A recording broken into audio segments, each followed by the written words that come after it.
To start crafting, you would need to access your My Room terminal in your room. And there's a few ways to get to your room. The first and easiest way would actually be to go right from the quick menu. You click that, you need to go straight to your room. Or, you could always take these double doors down at the lobby, and there's actually a few of these up in the shop area as well. Once here, you just interact with it, and you can go right to your room. Once in your room, turn around and it's on your left. Then, when interacting with it, go to Craft. As you can see, there's a lot of different things and options to use for crafting. Some of them will take their own video, but for this one, I at least want to go over the basics of each one to give you an idea of what each is. Let's go right down the list. Under the first option at the top, My Crafts, you'll then have another menu. Extending a weapon or unit basically just overwrites the base stats. This can make a weapon or unit that's lower level much better. Customizing a PA, or customizing skills, can change them into a different skill entirely, with a different animation, damage, and effects. Then we have custom techs, which is very similar to customizing PAs. However, not every customized tech changes in appearance, though they can get stronger or be less of a burden on your resources. Timed abilities are like a consumable that gives a unit, which is your armor, bonuses like rare drop rate, EXP bonuses, stats, and more, but it only works in certain areas. Then we have Desynthesis, which breaks down items for other materials, and I already have a whole video out just for that, and it's really quick and simple. Next we have our request list, and this is just where you can see where people requested you to craft something. Next up we have our daily crafts, and these are basically just requests from NPCs to craft something. They give you all the materials you need to craft it, so you don't need any of your own, and when completing it, you get even more materials. This is something very worthwhile doing in early game, as it will help you stockpile materials without trying too hard. Then, we have our signboard settings. This is where you can set up 3 recipes for our people to choose from and request you to make.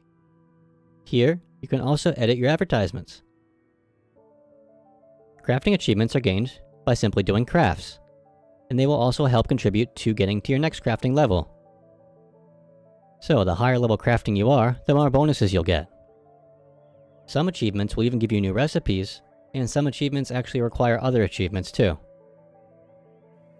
Viewing your craft recipes just shows you what you have available to craft. And lastly, for this list, licenses can kind of be seen as passive bonuses.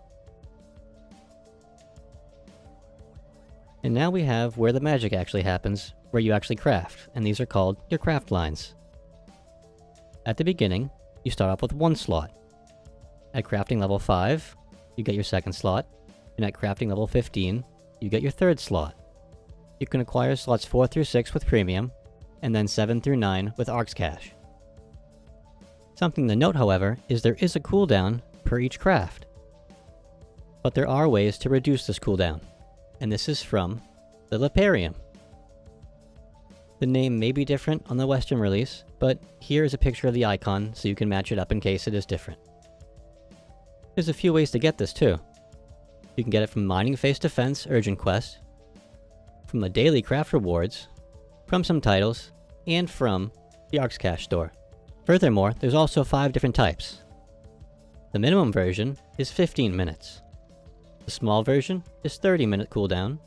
The maximum version is a 12-hour cooldown. There's All Max, which reduces all lines by 12 hours. And then there's Full Charge, which resets all the cooldowns of everything you have. There's actually one more place where you can do some crafting, and that would be the Visaphones. Once you find one, the craft menu, or option, is the 3rd from the top. In the first option up top, you can search a crafter for based on what you need. The next option, you can search a friend or alliance member to craft something for you. Everything else on the list is actually pretty similar to the room console. Lastly, we have your pending list, and this is just a list you have of what you've requested other people to craft for you. And with that, now you know the basics of crafting.